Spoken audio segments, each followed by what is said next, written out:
I haven't seen any negative feedback for it, like at all. It's been very supportive. People are resharing and resharing and resharing. And hopefully we can make something happen. Today on the Morning Edition, an Anchorage man is advocating for a return to the statutory PFD formula. We'll take a look at what's motivating the change and how he's pushing for change.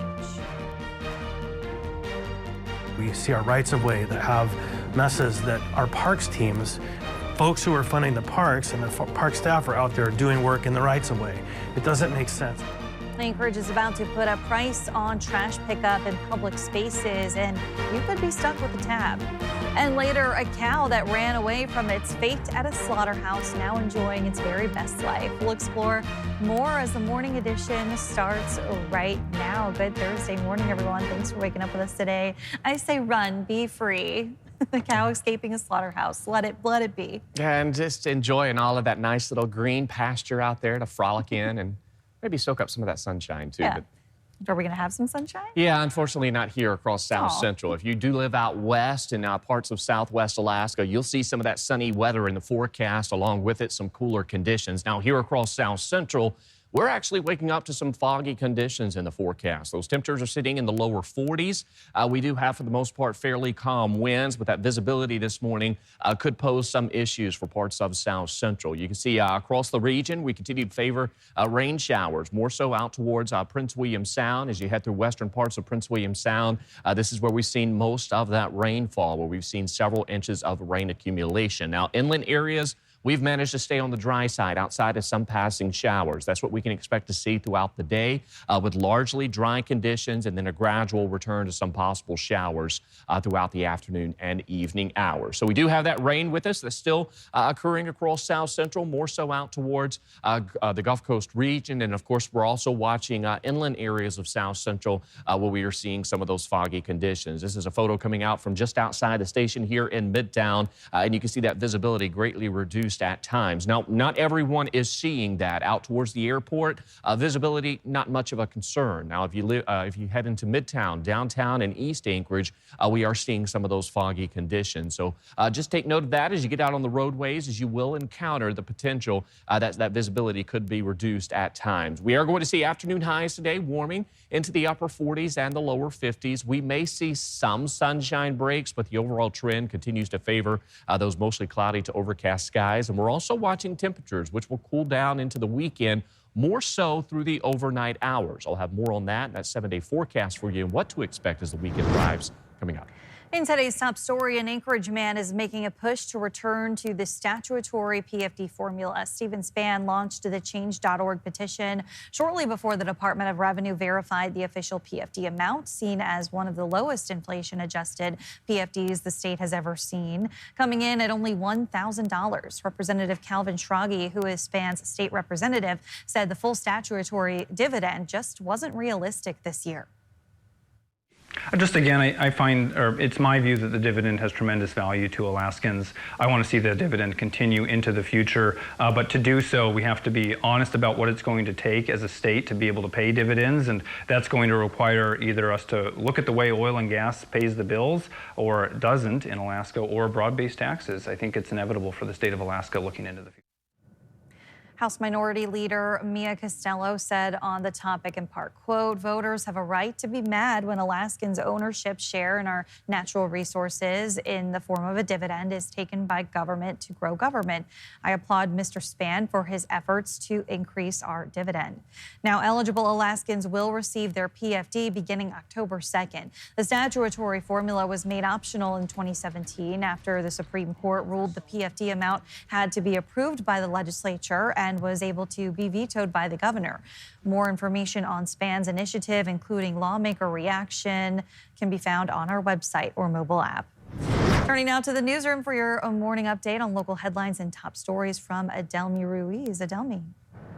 Kristen, attorneys made opening statements in the trial of William Burgess, who was accused in a 2016 kidnapping and assault case of a 15-year-old girl near Klutna. Prosecutors say the teen was zip-tied, questioned about her friends, and pushed into the woods before escaping to the road. Burgess's attorney claims the victim previously cleared his client and blamed two other men, while prosecutors argue Burgess had a personal relationship with her. as he left her, Burgess sits her down and zip ties her ankles together. At this point, he also tells her, open your mouth, and he puts a shirt in her mouth. He zip ties the shirt into her mouth. And they leave her down there.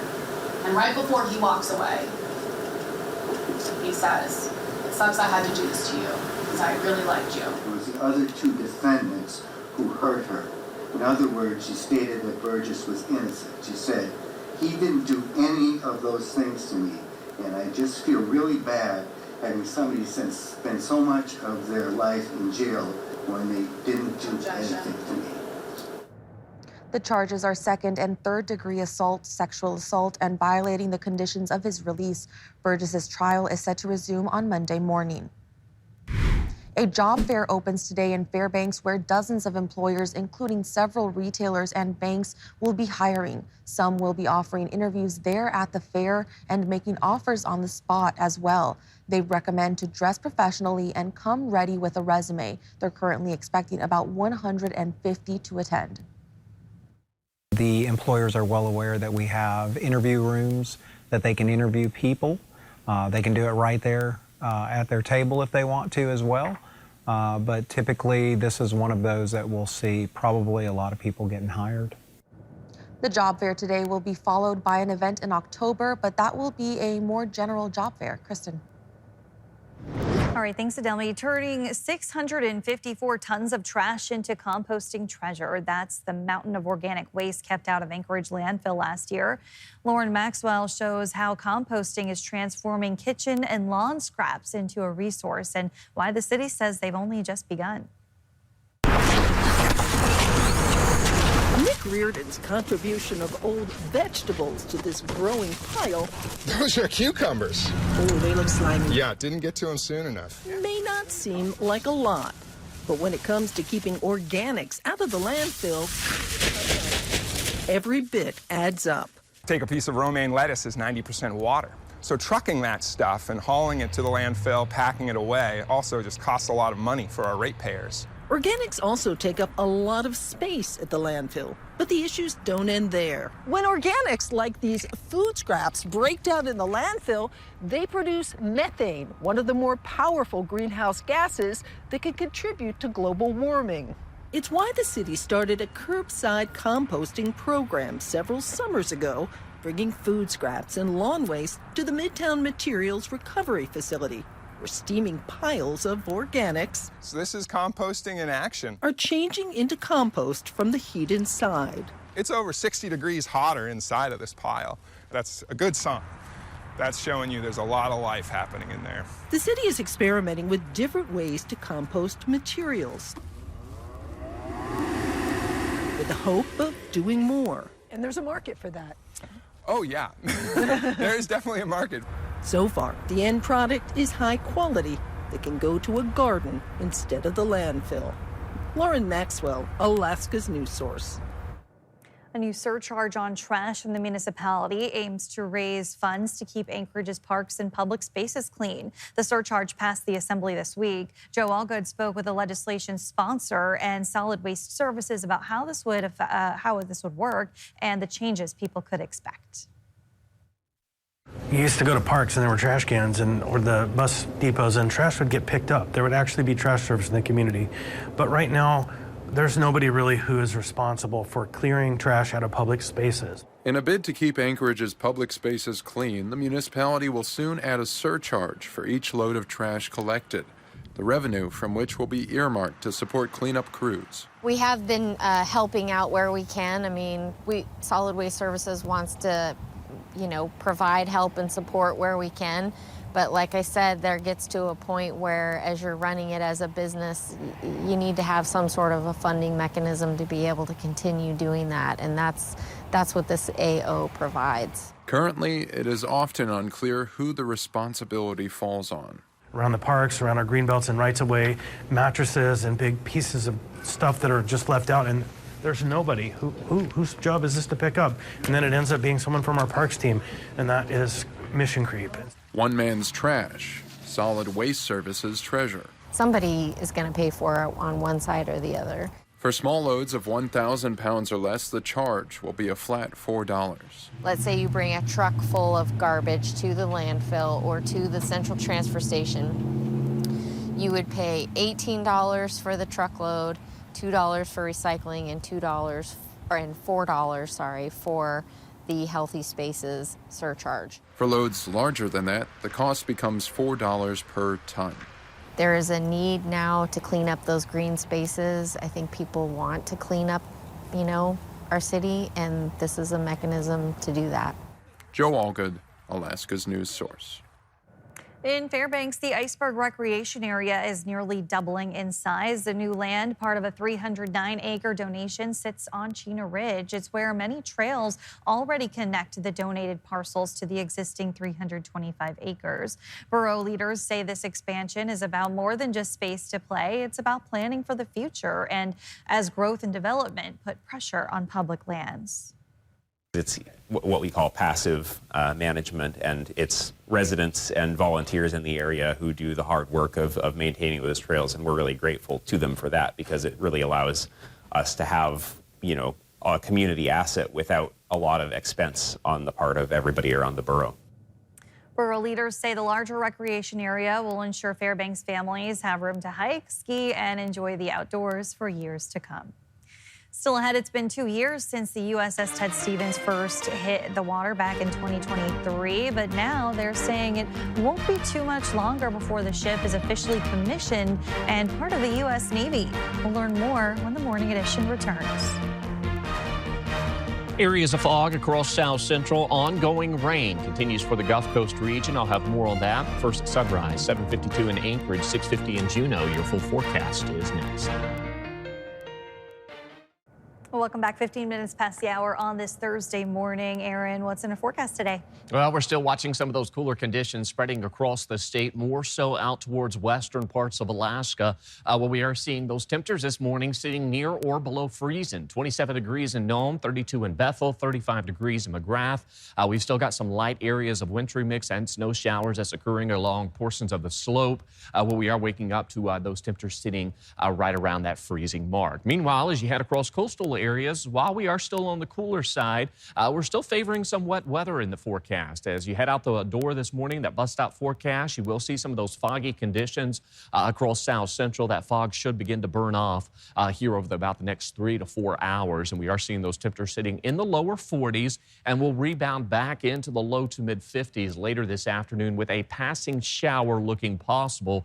Much like we saw yesterday, inland areas will largely stay on the dry side, but we can't rule out a shower or two. If you live out towards Prince William Sound, southern parts of the Kenai, this is where we're going to see most of that rain sticking around throughout the remainder of today and into our Friday. Ongoing showers out towards Bristol Bay. We've got more rain out towards southeast. And then as you head into the interior, we've got some areas of rain and wintry mix that's occurring this morning. On the backside of this low, we've got winds coming in out of the northwest. This is funneling in some of those colder conditions. And this is what we're going to be watching as we close the door on this week and welcome in the weekend, is this colder weather that's going to continue to funnel into the state. You can see winds out of the northwest out towards the Aleutians have been gusting anywhere from 25 to 45 miles per hour. So we're going to continue to favor breezy conditions for the Aleutians, as well as out towards southeast, where we do have a high wind watch that goes into effect for your Friday. So as we close the door on this week and welcome in the weekend, there's that colder air that's going to settle into portions of the state. It's going to be brief for coastal areas through southwest Alaska and here across South Central, as we are going to see temperatures likely rebound back into the lower 50s next week. But for this week and into the weekend, we are going to tap into some of those cooler conditions. So rain remains with us across the Gulf Coast region.